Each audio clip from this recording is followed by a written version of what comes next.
Enwere ụfọdụ mkpụrụ osisi ndị anyị na-amaghị aha ha n'okwu Igbo. Ngwa bịa nso ka ị mara ya n'ụbọchị taa. Ihe a na-akpọ soursop n'okwu Igbo bụ anụnụ bekee. Soursop bụ anụnụ bekee. Asị m na ọ bụ gịnị? Anụnụ bekee. Ọzọ dịka ibe ya bụ locust bean fruit. Locust bean fruit.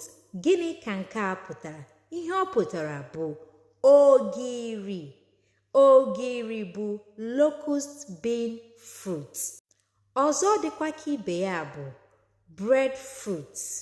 Breadfruit bụ ụkwa. Ama m na ọtụtụ n'ime anyị hụrụ ụkwa n'anya.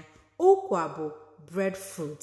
Ọ bụrụ na ị matara nke a taa, ngwa gwa m n'ebe a na-ede edemede ma gwa m ihe ọzọ ị chọrọ ka m kọwara gị. Ndewonu.